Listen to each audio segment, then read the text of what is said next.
अब हम लोग का क्लास स्टार्ट करते हैं।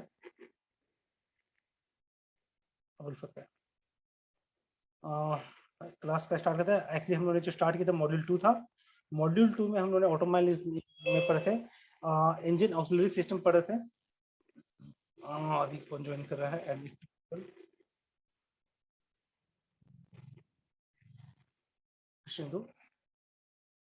सो एक्चुअली हम लोग लास्ट क्लास जो हम लोग पढ़ रहे हैं उसमें हम लोग पहला यूनिट को जो हम लोग मॉड्यूल पढ़े that was introductory about the automobile. उसमें डेफिनेशंस पढ़े, उसमें फ्रेम पढ़े, चेसिस पढ़े, बॉडी पढ़े।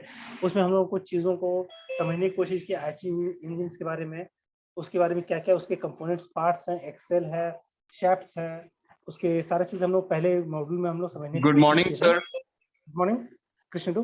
फिर हम लोग इसके बाद में नेक्स्ट अभी मॉड्यूल 2 में जो हम आए हैं तो हम लोग इंजन की ऑक्सिलरी को पढ़ रहे हैं। ऑक्सिलरी क्या चीज़ है? लुब्रिकेटिंग सिस्टम, जैसे लुब्रिकेटिंग सिस्टम है, कूलिंग सिस्टम है, इग्निशन सिस्टम है। इग्निशन सिस्टम के बाद में बोलूँगा उसमें इग्नाइटर सिस्टम है, कार्बोरेटर्स है। ये सारा चीज़ जो हम लोग पढ़ रहे हैं वो हम लोग का सेकेंड ऑक्सिलरी सिस्टम हम लोग पढ़ने जा रहे हैं। तो उसमें मैं देख पाऊंगा कि हम लोग समझेंगे, एक एक टॉपिक को समझेंगे। जैसे कि फ्यूल इंजेक्शन हम लोगों ने पहले कार्बोरेटर को कंप्लीट किए। आज हम लोग को पढ़ना है फ्यूल डीजल के लिए।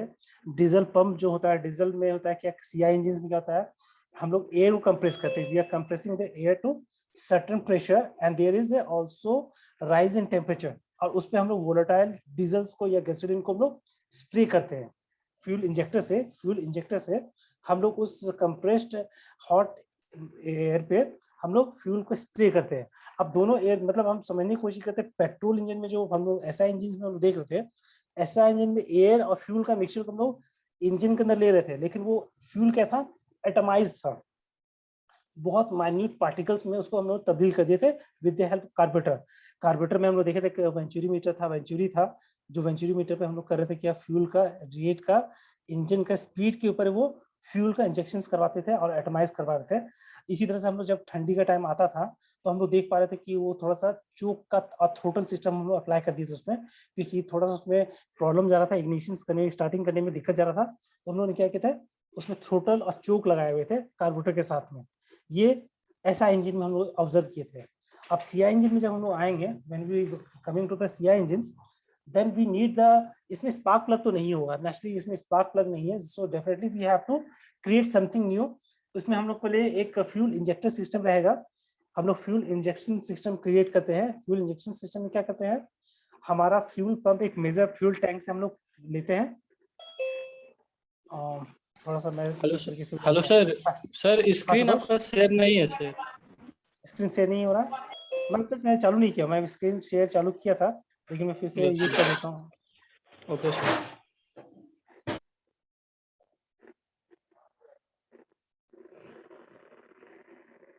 चलो हम लोग सीआई इंजन में हम लोग देखेंगे क्या। सभी लोग आ चुके हैं लगभग, ऑलमोस्ट ऑल 22% पार्टिसिपेट आ चुके हैं। मेरे स्क्रीन में पूरा स्क्रीन का एक साथ नहीं आता है, तो मैं अपना छोड़कर बाकी अबुल की तरफ से अटेंडेंस को स्नैपशॉट ले लेता हूँ। चलिए अब कौन आया, सीमा, ठीक है। चलो अब हम लोग देखते हैं, स्क्रीन में शेयर करो, स्क्रीन दिख रहा है, now you are able to see the screen. Yes sir. इसलिए ऐसा करता हूँ मैं, होस्ट अपने आप को सेकंड वाला जो मेरा है ना उसको मैं होस्ट बना देता हूँ। I am making the host and I will be able to screen. अगर आप मुझे बताना कि स्क्रीन दिख रहा है कि नहीं। दिख रहा है सर। ठीक है, शेयर स्क्रीन, यस। मेरा ये रहा नोट्स शेयर। अब मैं डेस्कटॉप को ये कर रहा हूँ, अपना डेस्कटॉप को शेयर कर रहा हूँ जानबूझ के, क्योंकि थोड़ा सा मैं थोड़ा सा ये स्क्रीन को बड़ा कर देता हूँ रीडेबल करने के लिए।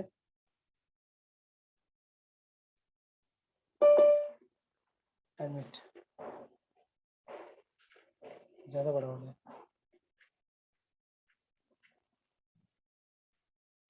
चलो अब देखते हैं हम लोग मॉड्यूल 2 में जो देख रहे हैं, we are observing the module 2 that is engine auxiliary system. हम लोग क्या है, फ्यूल सप्लाई सिस्टम देख रहे हैं, स्टार्टिंग सिस्टम देखेंगे, इग्निशन सिस्टम देखेंगे और इलेक्ट्रॉनिक इंजेक्शन सिस्टम देखेंगे।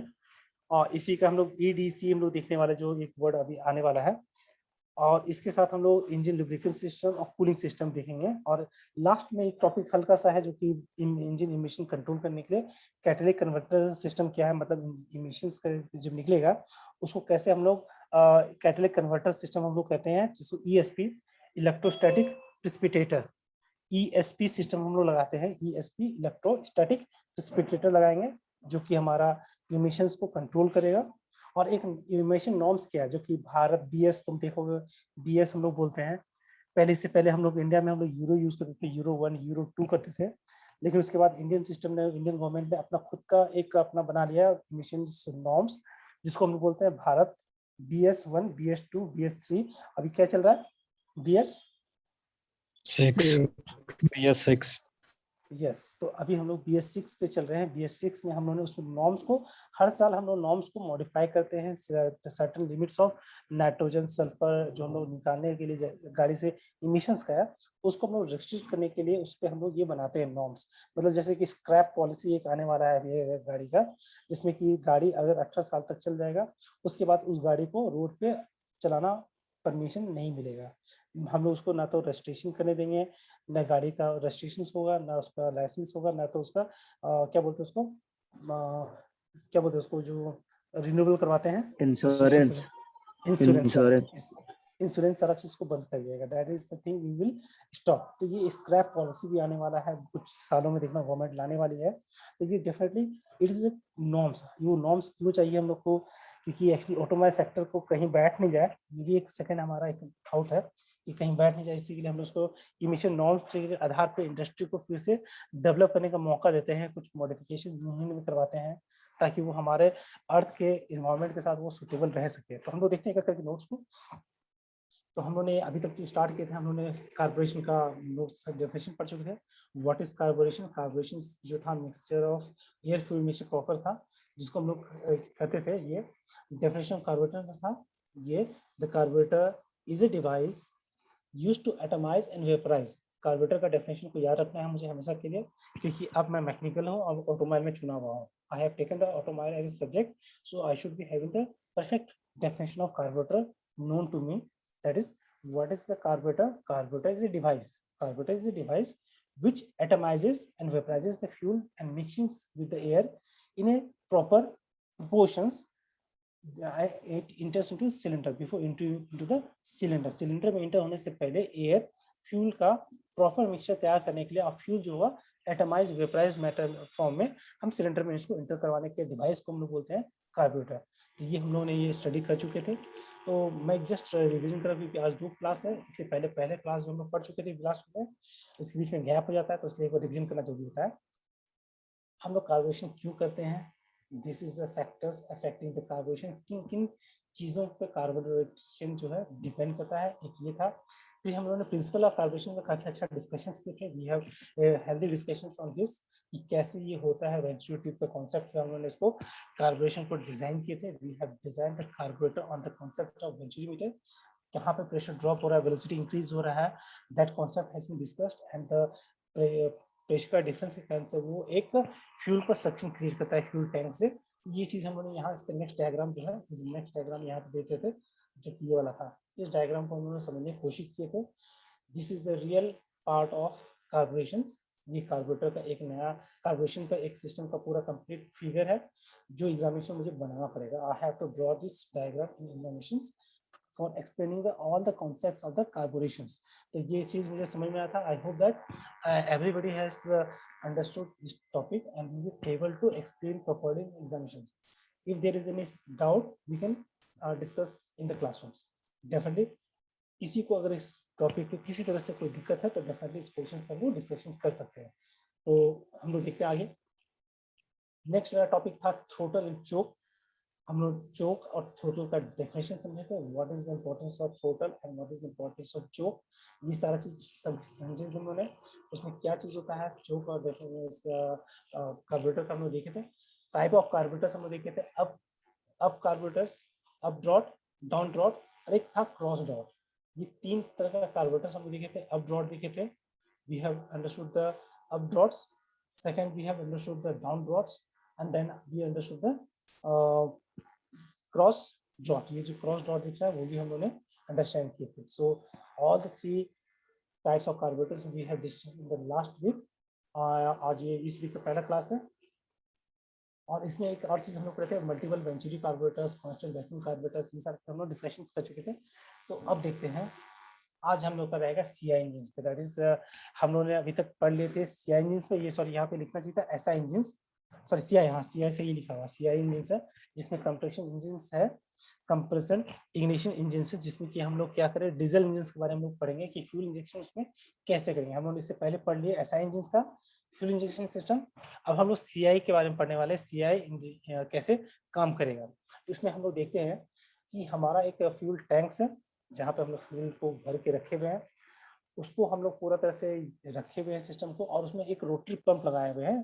पंप टैंक के नीचे में एक पंप लगा हुआ है, देयर इज ए पंप, जो कि एक रोटरी पंप है, वो प्रेशर को क्रिएट करेगा पंप करने के लिए, जो कि 600 to 1000 बार का प्रेशर को क्रिएट करेगा।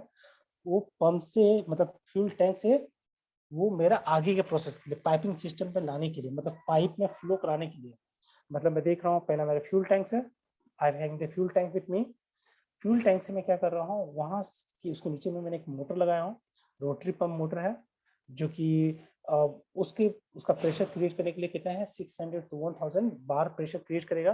और वो सिस्टम जो है कहाँ पे भेज रहा है, वो पाइपिंग सिस्टम है, जो उसके बाद के पंप के ऊपर वाला हिस्सा है उसमें वो पूरा फ्यूल को भेजा जा रहा है। इसके साथ में यहाँ पे एक डिस्ट्रीब्यूटर लगा देता हूँ, मतलब देखो हम लोग का 6 सिलेंडर इंजन होता है, फिर 4 सिलेंडर इंजन होता है, तो हर एक सिलेंडर का फ्यूल इंजेक्शन सिस्टम अलग अलग होगा, मतलब यहाँ पे 4 तरह का फ्यूल इंजेक्टर्स होगा, 1 2 3 4, सिलेंडर 1 में एक इंजेक्टर, सिलेंडर 2 में दूसरा इंजेक्टर, इसी तरह से थर्ड और फोर्थ इंजेक्टर भी 4 सिलेंडर्स होगा, 6 सिलेंडर होगा, तो नेक्स्ट 6 मेरा इंजेक्टर्स का जरूरत पड़ेगा मुझे। तो डेफिनेटली वो जो मैंने रोटरी से पंप से मैंने प्रेशर जो खींचा था, अब यहाँ पे एक और मैं मुझे बीच में चैम्बर बनाना पड़ेगा, जो कि depends upon the speed of the engine, depend upon the fuel requirement of the cylinder के अंदर के क्या फ्यूल का रिक्वायरमेंट है, उसके हिसाब से इंडिविजुअल सिलेंडर का रिक्वायरमेंट के हिसाब से उस फ्यूल को इंजेक्टर को इंजेक्ट कर, मतलब मैंने एक रिजर्वायर बना दिया, फ्यूल टैंक से मैंने पंप से रिजर्व खींच के एक रिजर्वायर में फ्यूल को बना के रखा हूँ। अब यहाँ पे एक डिजिटल सिस्टम लगा हुआ है, थर्मोस्टेट लगा हुआ है, थर्मोस्टेट लगा रखा हूँ। थर्मोस्टेट क्या चीज होता है, हम लोग मेट्रोलॉजी मेजरमेंट में हम लोग को सब्जेक्ट नहीं है इसमें जेयूटी में। थर्मोस्टेट एक डिवाइस है जिसमें कि थर्मल के बेसिस पे हम लोग टेम्परेचर के बेसिस पे हम लोग फ्लो को कंट्रोल करते हैं। मुझे पता है दिस वी नो दैट कि अगर विस्कोसिटी क्या होता है with the help of temperature वो बढ़ता है या घटता है, क्या होता है व्हेन द सर टेम्परेचर दोनों इंक्रीजेस। अलग है सर, गैस के लिए और फ्लूइड के लिए अलग करता है, मतलब फ्लूइड यस आई फ्लूइड के थिंक लिए मैं फ्लूइड के लिए फ्लूइड के लिए चेंज नहीं होता सर। होता है, कौन अगर मैं बोला नहीं होता है?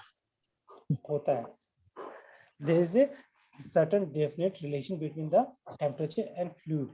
जब किसी ए अल्फा स्क्वायर प्लस बी ऐसा। तो जब हम लोग हाँ जब टेम्परेचर राइज होता है तो फ्लूइड का जो है विस्कोसिटी डिक्रीज हो जाएगा और वो Yes, sir. Flow fast rate करेगा, नेचुरली वो फास्ट रेट से फ्लो करेगा। This is the relation, thermostat इसी कॉन्सेप्ट पे काम करेगा।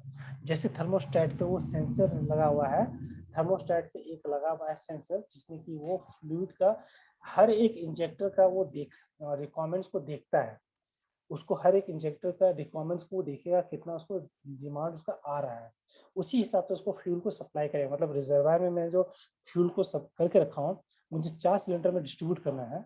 4 सिलेंडर में अगर मैं स्ट्रोक्स को देखता हूँ, अगर 4 जैसे 4 सिलेंडर्स है तो उसका साइकिल कैसे चल रहा होगा 4 to 13 4 to 13 का सीक्वेंस साइकिल चलता है। अगर तुम ऐसे इंजन पढ़ोगे, मैं भी थोड़ा सा इस पे डाउट पे हूँ कि 4312 है या 4213 है, ऐसे कुछ सीक्वेंस है एक इंजन फायरिंग ऑर्डर। अगर तुम ध्यान दिए होगे, अगर 4 सिलेंडर्स है तो 4 सिलेंडर्स में फायरिंग ऑर्डर्स होते हैं सिलेंडर्स के, जो होंगे पहला सिलेंडर में 1 में फायरिंग होगा, that is power stroke generate होगा, फिर उसके बाद 4 पहला 4 में होगा, फिर उसके बाद में 2 में है, फिर 1 और 3 में है शायद से। इसी तरह का कुछ कॉन्सेप्ट है, ऐसे बीच में एक और थोड़ा सा रिवाइज नहीं हो पाएगा सर हम लोग का ये टॉपिक, नहीं हुआ था फायरिंग ऑर्डर्स। No sir. अच्छा, इस तरह का 4 अगर सिलेंडर रहेगा तो 4 में फायरिंग एक ऑर्डर होता है। अगर 6 सिलेंडर इंजन होगा तो उसमें भी एक फायरिंग ऑर्डर होता है। मतलब अगर 6 मेरे पास इंजन है, सिलेंडर्स है, तो 6 सिलेंडर्स में मैं I will be able to एक सीक्वेंस में, ये नहीं कि 1 2 3 4 5 6 चल रहा है फायरिंग ऑर्डर, बल्कि पहले, क्योंकि क्रैंक का मूवमेंट, क्रैंक शाफ्ट का मूवमेंट, पिस्टन का जो अप डाउन हो रहा है, तो वो एक साथ अटैच्ड है, एक साथ वो अटैच्ड है। अगर 6 है तो रोटरी में आया था, मतलब एक के अपोजिट में होगा 6, या हो सकता है 4 हो। इसी तरह से 1 और 4 एक साथ पावर जनरेट कर रहा होगा, 2 और 5 एक साथ कर रहा होगा, तो ये दोनों इंजन एक साथ पावर जनरेट करेगा 6 सिलेंडर्स में। इसी तरह से 8 के साथ फायरिंग ऑर्डर कुछ अलग होता है। एक बार थोड़ा सा इसको गूगल करके देखना, मैं नहीं तो उसमें नोट्स में कोशिश करता हूँ वो भी इंक्लूड कर देने के लिए, क्योंकि आईसी इंजन का ये पार्ट था तो मैंने इसमें नहीं लिखा हूँ, कोई बात नहीं, मैं इसको डिस्कस कर लेता हूँ नेक्स्ट क्लास में, मैं फायरिंग ऑर्डर्स में लिख देता हूँ, ठीक है। तो डिपेंडिंग यहाँ पे मैंने एक चीज लिखा हूँ, देखो firing order sequence, as per the sequence of firing orders injectors में फ्यूल को सप्लाई करता हूँ। अब फ्यूल सप्लाई कैसे होगा, how it will be supply, जो रिजर्वायर मैंने जो फ्यूल टैंक से मैंने रोटरी पंप से फ्यूल को खींच के एक रिजर्वायर में रख लिया हूँ। Now the firing order of pressure का डिफरेंस और थर्मोस्टेट का डिफरेंस के कारण से दो पैरामीटर्स में ले रहा हूँ। कौन कौन सा, एक पैरामीटर है कि प्रेशर, जो सिलेंडर के अंदर में प्रेशर का डिफरेंस क्रिएट हो रहा है, और सेकंड जो मैं देख रहा हूँ टेम्परेचर का अंतर आ रहा है, there is a difference in the temperature inlet और आउटलेट में, जो पाइप्स में जो टेम्परेचर डिफरेंस आ रहा है, उस बेसिस में मैं कंक्लूड करता हूँ कि इसमें कितना रिकमेंड फ्यूल का जरूरत पड़ रहा है। हो सकता है ये 3 क्यूबिक पर यूनिट स्ट्रोक चाहिए उसको होगा, एक 3 सेंटीमीटर क्यूब का उसको वॉल्यूम का उसको जरूरत पड़ रहा होगा सिलेंडर नंबर 1 में। हो सकता है सिलेंडर नंबर 2 पे ज़्यादा रोटरी उस पर ज़्यादा लोड आ रहा है तो उस पर वो कुछ और उसको फ्यूल का सप्लाई चाहिए होगा। तो on depending upon the depend upon the individual पे वो फ्यूल इंजेक्टर उसको फ्यूल को सप्लाई करेगा। अब कैसे कर रहा है ये एक देखते हैं। इसके साथ फ्यूल इंजेक्टर पंप के साथ में कुछ चीजें अटैच्ड है। There are certain things attached with the fuel injectors, that is a fuel filter. ये है फ्यूल फिल्टर इसमें अटैच्ड होता है। फ्यूल फिल्टर क्या करेगा, मुझे पता है कि जब मैं लगा रहा हूँ तो उसमें फ्यूल फिल्टर कार्बोरेटर में भी होता था, उससे पहले कार्बोरेटर में इंजेक्ट करने से पहले फ्यूल फिल्टर उसमें भी लगाते थे हम लोग, उसमें भी लग रहा है फ्यूल फिल्टर। और हम इसमें लिखे हुए हैं कि फ्यूल फिल्टर लगेगा। फ्यूल फिल्टर क्या करेगा, डर्ट और सेडिमेंट्स को अलग करेगा, क्योंकि इंजेक्टर का नोजल बहुत पतला होता है, अगर उसमें गया सेडिमेंट्स उसमें गया तो नोजल में फंस जाएगा, वो इंजेक्ट करने में उसको दिक्कत करेगा और हो सकता है मेरा इंजेक्टर को फेल कर देगा। इसी के लिए मैं इस बात को ध्यान रखता हूँ कि जब डीजल इंजन में मैं करता हूँ तो फिल्ट्रेशन सिस्टम बहुत परफेक्ट रखना पड़ता है। Fuel filtration system in diesel engine should be perfect. Petrol में कोई दिक्कत नहीं क्योंकि मिक्सचर ले रहा है, वो मिक्सचर ले रहा है और सीधा वो फ्लो ऑफ एक बल्क में फ्लो कर रहा है। लेकिन यहाँ पे क्या हो रहा है, इंजेक्टर सिस्टम में क्या है, नोजल से मैं इसको भेज रहा हूँ, नोजल से। अगर नोजल में जहाँ सेडिमेंट्स जमा हुआ तो naturally it will go to damage our firing system, हमारा फायरिंग सिस्टम को डैमेज करेगा। इसी के लिए मैं इसको ध्यान से फ्यूल फिल्टर को हमेशा क्लीन करते रहता हूँ। नेक्स्ट क्या है, injection system of the same engine fuel injected into combustion chamber, it has a mix thoroughly.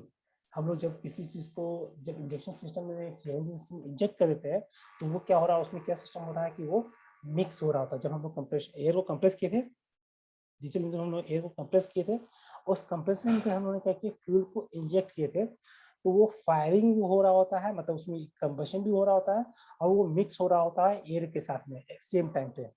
और इस तरह का चीजें हम लोग डायरेक्ट और इनडायरेक्ट इंजेक्शन सिस्टम हम लोग अप्लाई करते हैं। अब यहाँ पे एक सिस्टम आ गया तुम्हारा electronic EDC, electronics diesel control.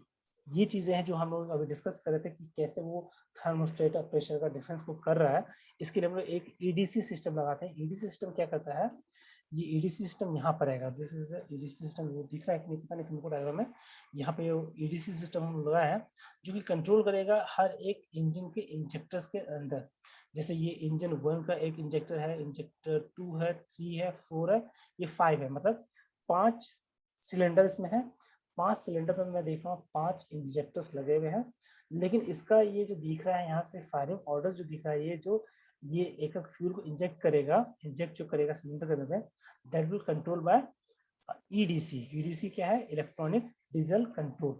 इसमें क्या करते हैं हम लोग हैं, ये प्रिसाइज मीटरिंग करता है, मीटरिंग करेगा कितना इसको रिक्वायरमेंट है, कमर्शियल चैनल में कितना चाहिए होता है फ्यूल को, कार ट्रक्स में कितना इसको रिक्वायरमेंट है, उसके हिसाब से ये फ्यूल को सप्लाई करता है।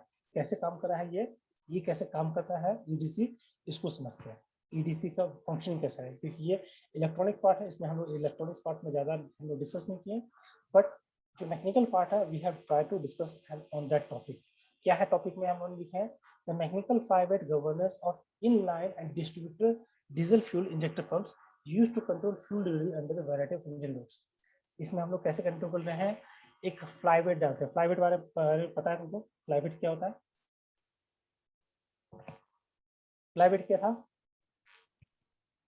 हम लोग का जो डेड वेट डालते हैं, एक डेड वेट डालते हैं जब स्टार्टिंग करते हैं तो हमारा एक फ्लाई व्हील होता है। फ्लाई व्हील के बारे में तुमको पता होगा, 3D मशीन में तुम पढ़े होगे। फ्लाई व्हील क्या था? हाँ, एनर्जी, पोटेंशियल एनर्जी को स्टोर करता है, और जब स्ट्रोक स्टार्ट करना होता है, दैट इज इंजन को स्टार्ट करना होता है, तो पिस्टन का पहला यस अप एंड डाउन जो पहला मोमेंट होगा पिस्टन का, वो किसके द्वारा होगा? वो with the help of that fly wheel. यहाँ पे वो वर्ड किया है यूज, फ्लाई वेट गवर्नर्स। ठीक है, तो हम लोग ईडीसी को कंट्रोल करते हैं with the help of mechanical fly weight governors of inline. Inline में मतलब वो शेफ्ट के साथ में वो अटैच्ड है लोड, जब वो घूम रहा होगा तो वो फ्लाई वेट जो है या फ्लाई व्हील जो है उसके साथ घूम के उसको रोटेशन देता है। A distributed diesel fuel injection pump uses to control fuel level under the variety of engine loads and conditions and no longer deal with the increasing demands for the efficiency। यहाँ पे है ना, efficiency नहीं देखा जाता है, ये loads को देखेगा। ट्रक, हैवी व्हीकल्स जितने भी हैं, यहाँ तुमको वो देखता नहीं किस क्वालिटी का तुम फ्यूल्स को दे रहे हो, कितने क्वांटिटी में दे रहे हो। यहाँ पे मेरे लिए मैटर करता है क्या लोड्स के ऊपर में वो फ्यूल को मांग रहा होता है। जब हम लोग ईडीसी जो करता है काम, वो क्वालिटी क्वांटिटी मिक्स करने के लिए नहीं आता। जैसे कि हम लोग पेट्रोल इंजन में 14 स्कॉटिक रेशियो, रिच, लीन की बात कर रहे थे हम लोग पेट्रोल में। डीजल में हम लोग उसका ये चीजें नहीं ध्यान देते हैं। हम लोग का सिर्फ इंटेंशन होता है कि we have to make the fuel rich. जैसे डिमांड उसका है, हम लोग उसका लोड जैसे बढ़ रहा है या फिर चढ़ाई कर रहा है पहाड़ पे, उसको हम लोग रिच फ्यूल बनाने के लिए, उसको हम लोग अच्छे डिमांड देंगे, हम उसको फ्यूल का सप्लाई को रेट को बढ़ा देंगे। We will increase the rate of fuel supply through the EDC system. और demands for efficiency and emission control, power and fuel consumption इस पे रहेगा।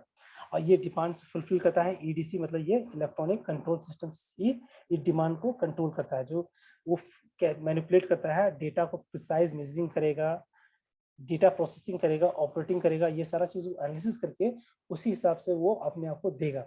और वो किस फंक्शन में काम करेगा? Electromagnetic control device. इलेक्ट्रोमैग्नेटिक मतलब governor with an electromagnetic control device. मतलब अगर हम लोग ये पढ़े होते हैं मेजरमेंट, मेट्रोलॉजी मेजरमेंट पढ़े होते हैं, उसमें अगर डिप्लोमा स्टूडेंट्स ये जानते होंगे डेफिनेटली, ये मेट्रोलॉजी मेजरमेंट में पढ़ के आए हैं। इलेक्ट्रोमैग्नेटिक कंट्रोल डिवाइस क्या होता है?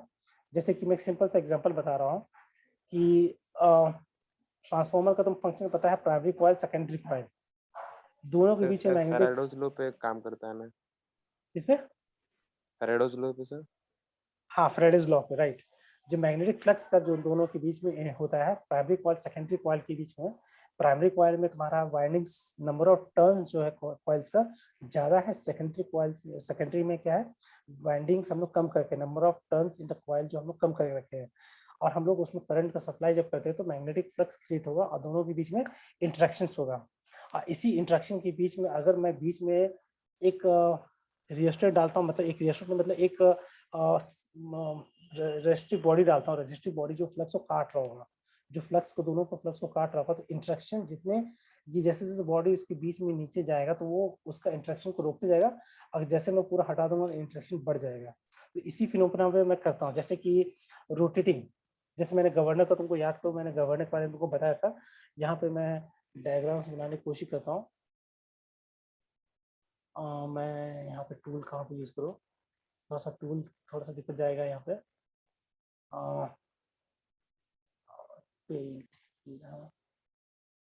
तो उसमें हम लोग याद करो, गवर्नर को हम लोग दिखाया था। गवर्नर में क्या था, बॉल था, बॉल जो है जैसे स्पीड बढ़ाता तो बॉल सेंट्रीफ्यूगल फोर्स के कारण आउटवर्ड की तरफ जा रहा था, सेफ्ट के आउटवर्ड करता जाता था, और नोजल ऊपर की तरफ लिफ्ट हो रहा था। जैसे जैसे स्पीड घटा था तो बॉल क्या होता फिर से नीचे की तरफ आ रहा था। तो इस तरह का चीजें जो हो रहा था, इस तरह का चीजें हम लोग जो कंट्रोल करते हैं विद हेल्प ऑफ गवर्नर। और इस गवर्नर को इलेक्ट्रोमैग्नेटिक, मतलब यही चीज जो नोजल को up and down with help of ball जो कर रहे थे ना, जो बॉल के साथ हम रोटेशन कर रहे थे, यहाँ पे हम लोग मैग्नेटिक फ्लक्स को अप एंड डाउन कर रहे हैं। प्राइमरी कॉइल और सेकेंडरी कॉइल के बीच में जो है फ्लक्स काट रहे हैं और या काट रहे हैं या बढ़ा रहे हैं। जैसे जैसे स्पीड बढ़ेगा वो ऊपर तरफ लिफ्ट करते चला जाएगा, वो ऊपर तरफ करते चला जाएगा, और जैसे जैसे स्पीड घटेगा तो वो नीचे तरफ आ जाएगा, मतलब प्राइमरी और सेकेंडरी कॉइल के बीचों बीच में आकर इसको इंटरप्ट करेगा फ्लक्स को। तो इस तरह का चीजें अगर हो रहा है तो इसको इलेक्ट्रोमैग्नेटिक कंट्रोल डिवाइसेस बोलते हैं, जो ईडीसी में हम लोग यूज कर रहे थे। तो ईडीसी मेरा फंक्शन इस तरह का रहेगा। इसके बाद देख रहे हैं फ्यूल इंजेक्टर्स।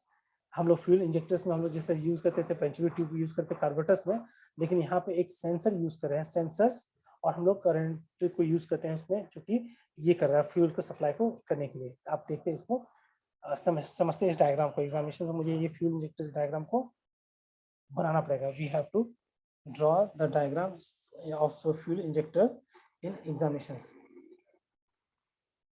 तो मैं 3 पार्ट देखता हूँ, मैं इसमें देखता हूँ कि आई एम ऑब्जर्विंग द 3 पार्ट्स। पहला ये वाला पार्ट देखता हूँ, दिस इज टॉप पार्ट, जो कि लीक ऑफ कैप नट है, लीक ऑफ कैप नट। मैं सिर्फ पहले डायग्राम्स को सिर्फ देख लेता हूँ, उसके बाद इसको एक्सप्लेनेशन करेंगे हम लोग। डायग्राम को एक्सप्लेन करेंगे बाद में, पहले हम उसको डायग्राम को समझ लेते हैं क्या है इसमें, होता क्या है। तो मैं देख पा रहा हूँ कि पहला पार्ट एक है जो कि ऊपर वाला पार्ट है, वो लीक ऑफ है, जो फ्यूल को लीक होने से बचा रहा होगा, जिससे प्रेशर में लोग गैसकेट लगाते हैं, प्रेशर कुकर में हम लोग गैसकेट लगाते हैं, जिसको लीक ऑफ बोल सकते हैं हम लोग हैं। ये गैसकेट लगा हुआ है, ये कैपनेट है लॉक करने के लिए। और यहाँ से यहाँ तक मेरा एक सिस्टम अलग बना हुआ है। यहाँ पे देखो, यहाँ पे एक अलग सिस्टम बना हुआ है, जो कि स्प्रिंग कैपनेट है, वॉल्व स्प्रिंग है, और एक लॉक नट है, जो कि ये अप एंड डाउन होने पे ये चीज छोड़ के भागी नहीं, ये चीज ऊपर नहीं भागे, इसके लिए मैंने लॉक नट से इसको दोनों को लॉक कर दिया। ये ऊपर वाला पार्ट और नीचे वाला पार्ट जो है, दोनों को मैं लॉक कर दिया। इसमें देखेंगे तो 3 पार्ट है, एक ये पार्ट है, we are observing the fuel injector, this is the one part, this is our second part, and this is third part। this is ये 3 पार्ट है। अगर मैं ध्यान से ऑब्जर्वेशन करूँ इस डायग्राम से, तो I am observing that we are having the 3 parts together in fuel injector system. तो पहला पार्ट ये है, जो कि कैपनट और स्प्रिंग कैपनट को ये दिखा रहा है, लीक ऑफ और कैपनट को दिखा रहा है पहला पार्ट। सेकेंड पार्ट इसके साथ यहाँ पे स्प्रिंग कैपनेट भी है और valve spring, that is a one part. ये कंप्लीटली एक वन पार्ट है, जिसमें कि लीक ऑफ कैपनेट, स्प्रिंग कैपनेट और वाल्व स्प्रिंग एक साथ है। तो ये पार्ट 1 हो गया इस डायग्राम का। सेकेंड पार्ट इसके यहाँ से होता है स्टार्ट, लॉक नट, जो कि 1 और 2 को दोनों को अटैच कर रहा है, 1 और 2 पार्ट को एक साथ अटैच कर रहा है with the help of lock nut. और यहाँ से फ्यूल को इनलेट कर रहे हैं, मतलब ये जगह से मेरा फ्यूल को, इस जगह से मैं फ्यूल को इनलेट करवा रहा हूँ यहाँ पे थर्ड पार्ट में। सेकंड पार्ट में नहीं जा रहा है, बल्कि ये थर्ड पार्ट में इंजेक्ट हो रहा है। फ्यूल जो है सेकंड पार्ट से होते हुए ये मेरा थर्ड पार्ट में जा रहा है। और ये मेरा एक रीडल है, स्पिंडल है। स्पिंडल जो है ये एक तरह से स्प्रिंग सिस्टम है, जैसे जैसे स्पीड बढ़ता है तो उसी हिसाब से ये, जैसे तुम्हारा स्पीडोमीटर, स्पीडोमीटर में क्या होता है, गाड़ी में जैसे तुम करते हो तो वायर का रोटेशन जो है उसके हिसाब से पिनियन और रैक ऑफ पिनियन का ज्वाइंट होता है, उसी हिसाब से तुमको स्पीड वो शो करता है। जैसे वायर का स्पीड के साथ हमारा वो टायर के साथ वो एक रैक पिनियन है और उसके साथ एक वायर है, उसी स्पीड से वो घूम रहा होता है, और उसके अदर एंड पे भी एक पिनियन है जो कि मेरा रैक के साथ अटैच है और वो मीटर पे शो कर रहा होता है अपना, उसका ये सारी चीज करते हैं। तो ये एक रहता है। ये फ्यूल को मैं इंजेक्ट करने का टाइम पे, जैसे यहाँ मैं फ्यूल को इंजेक्ट करवा रहा हूँ, ये एक स्पिंडल जो कि रोटेट कर रहा है और इसका लोड को जैसे ऊपर तक जाएगा, ये है ना नोजल का, ये ओपन होगा। ये जो नीडल है, ये नीडल जो है, ये जगह नीडल जो है that will open due to ये स्पिंडल के कारण। जैसे स्पिंडल ऊपर की तरफ जाएगा, ये नोजल का वाल्व जो खुलेगा और ये फ्यूल इसके अंदर इंजेक्ट हो जाएगा, फ्यूल इसके अंदर इंजेक्ट करेगा। जितना ज़्यादा स्पीड उतना नोजल का ये लिफ्ट ज़्यादा होगा, दैट इज ये जो नोजल बॉडी जो है स्पिंडल का, जितना ज़्यादा स्पीड होगा उतना ये वाल्व का ओपनिंग ज़्यादा होते जाएगा। जैसे जैसे स्पीड घटेगा, नोजल का जो कैप का ये रहेगा डायमीटर वो डिक्रीज होते जाएगा। तो इस तरह का फिनोमेना हम यूज कर रहे हैं फ्यूल इंजेक्टर्स में। वी आर इसको डायग्राम्स को एक बार मुझे प्रैक्टिस करना पड़ेगा। We have to practice for one time, then we will able to understand the complete structure and functioning of this fuel injector. तो हम लोग को पहला 3 पार्ट को समझना पड़ेगा। We will divide into 3 parts. One part is this, second part will be spindle के साथ में, और तीसरा पार्ट है यहाँ पे। तो मैं देख पा रहा हूँ पहला पार्ट में लीक ऑफ, फिर कैप नट, और तीसरा स्प्रिंग कैप नट है और वॉल स्प्रिंग इसी के साथ अटैच्ड है फर्स्ट पार्ट में। सेकेंड पार्ट में ये पूरा का पूरा मेरा बॉडी है, नोजल होल्डर है, ये नोजल होल्डर है मेरे साथ में, और साथ में फ्यूल का इनलेट है जो कि सेकेंड वाले पार्ट से होकर थर्ड वाले पार्ट में जा रहा है। और इसके साथ में मेरा स्पिंडल इसके अंदर है। यही स्पिंडल जो है मेन प्ले करता है opening of the mouth of the nozzle valve. जो वाल्व का जो ओपनिंग और क्लोजिंग डिपेंड करेगा, that will depend upon the spindle. Spindle का रेट बढ़ेगा तो ये नोजल का ओपनिंग माउथ बढ़ेगा, जैसे घटेगा ओपनिंग का वाल्व जो माउथ है वो डिक्रीज होगा। इसी फिनोमेना पे हम लोग फ्यूल को इंजेक्ट कर रहे होते हैं डीजल में। इसके बाद हम लोग को देखते हैं यहाँ पे हमारा इग्निशन सिस्टम नेक्स्ट टॉपिक आने वाला है। इग्निशन सिस्टम आएगा। इग्निशन सिस्टम हम लोग देखेंगे बैटरी इग्निशन सिस्टम और ये सारा चीजें। लेकिन इससे पहले एक और मुझे थोड़ा सा इसमें थोड़ा सा टॉपिक में अप डाउन हो गया है। मैं नोट्स में बनाते टाइम पे सर्टेन मिस्टेक हैज हैपेंड कि मैंने चीज़ों को थोड़ा सा अप डाउन हो गया है इस नोट्स में। मुझे ध्यान देना चाहिए था इस चीज़ को, मैंने गलती हुआ। इस नोट्स को हम लोग ध्यान देंगे तो ये चीज़ देखेंगे। Lubricant system, oil change system, फिर टाइल्स लुब्रिकेंट सिस्टम्स। कहीं मेरे से एक नोट्स में गलती हुआ तो उसको मैंने यहाँ पे नीचे उतार दिया। आई हैव ट्राइड टू, हाँ नहीं वही था एक्चुअली। मुझे यहाँ पे ये चीज़ मेरे गलती हुआ था क्या, इग्निशन सिस्टम के बाद में मैंने जो इग्नाइटर सिस्टम था उसको मुझे करना था, तो कुछ यहाँ पे ऊपर नीचे नोट्स में हुआ था। तो इस चीज़ को तुम ध्यान से देख लेना। मैं इस क्लास पे इग्निशन सिस्टम जो है ना, इसको हम लोग अभी देखेंगे थोड़ी देर में। फिर से अभी सेकंड क्लास है, उसमें हम लोग फिर से रीशेड्यूल करते हैं ये। तो मैं इसी लिंक से स्टार्ट कर दूंगा। तो मैं ऐसा करता हूँ कि इसी लिंक से मैं वापस कर दूंगा। सेकंड जो क्लास है 10:30 से मैं इसी लिंक से Yes, स्टार्ट sir. कर दूंगा मीटिंग से। ओके, अभी आयुष ज्वाइन कर रहा है, जो क्लास एंड हो रहा है। So I am ending the meeting. नहीं सर, आयुष पहले भी आया था सर। आया था, ओके। तो अभी आयुष हम लोग पहले meeting ज्वाइन को- किया था सर, खुद नेटवर्क इशू के कारण अभी। हो सकता है। तो चलो अभी हम लोग सेकंड क्लास फिर से आएंगे। तो मैं ज़्यादा नहीं लूँगा उसमें, जस्ट जितना है, क्योंकि मेरे पास भी टॉपिक थोड़ा सा ये हो जाता है। तो इफेक्टिव हमारा टीचिंग हो उस हिसाब से हम लोग थोड़ा सा टॉपिक को कंसाइज रख के चलेंगे। ज़्यादा मैं लोड नहीं देना चाहूँगा क्योंकि ऑनलाइन चल रहा है classes. So that's why I will try to keep the topics concise, कि एक दिन में हम जो टॉपिक पढ़े उसको समझ लें, क्योंकि वो मुझे बाद में मुझे खुद फिर से एक रिवाइज भी करना है।